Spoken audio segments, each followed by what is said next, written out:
behind.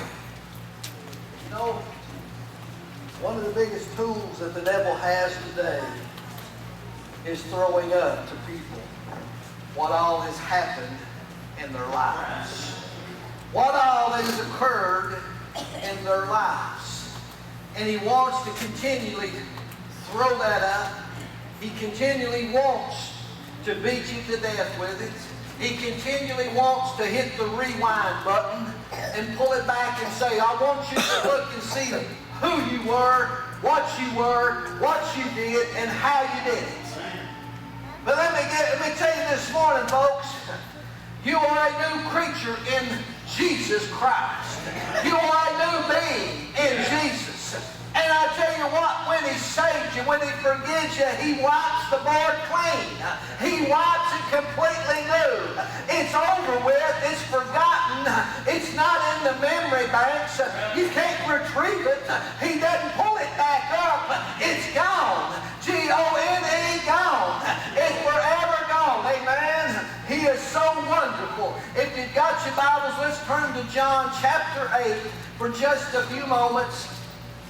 I'm going to read some scripture that is very familiar, scripture that I've preached on before when we talked about judgment and judgmental people.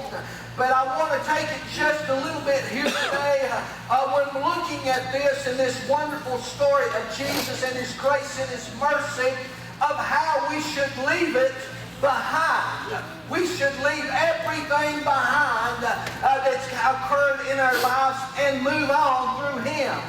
Jesus was speaking here in chapter 8. He was up on the Mount of Olives and he came down to a situation that occurred. We're going to read here beginning at verse 1, chapter 8 of John.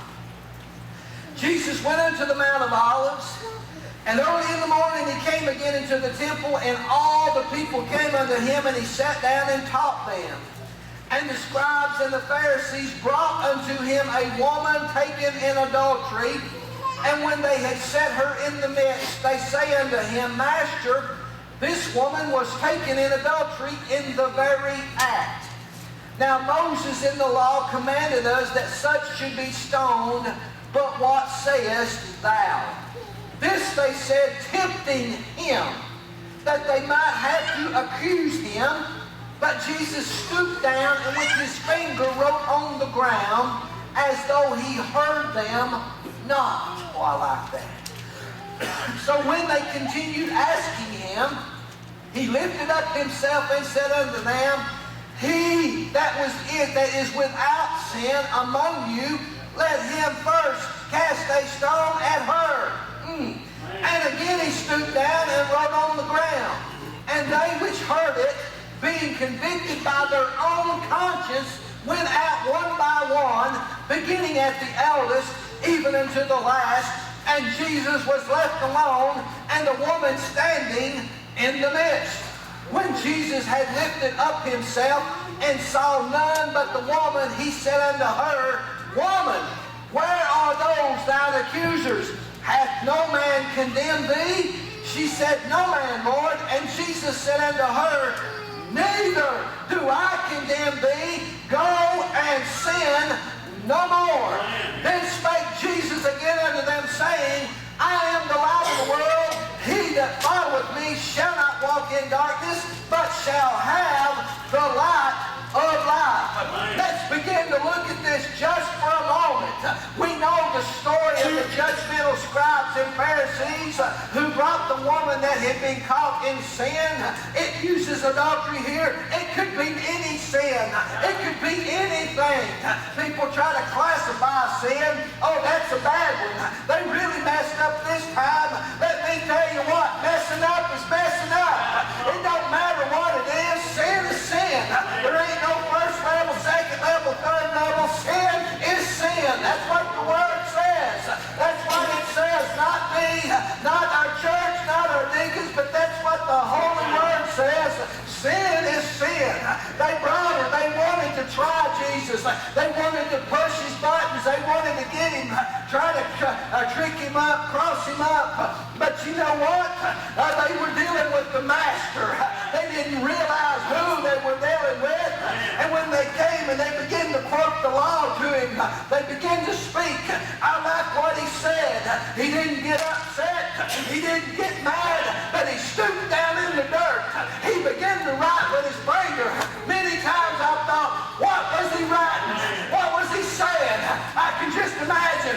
He might have been calling out, oh, Bill over there, oh, Tom over there, oh, Joe over there. He might have been writing their life right there in the sand.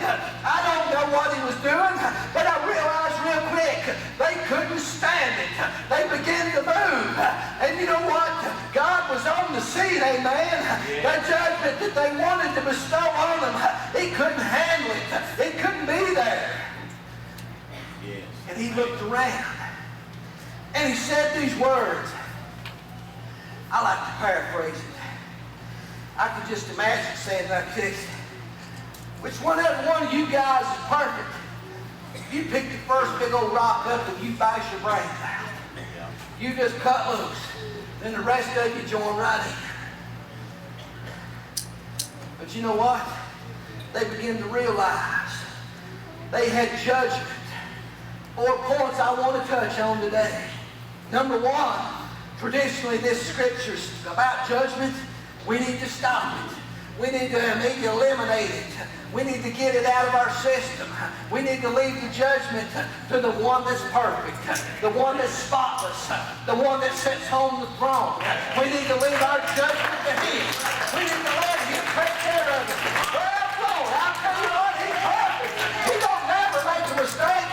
He don't wrong the accuser. He don't absolutely look down his finger and judge. I'm so thankful.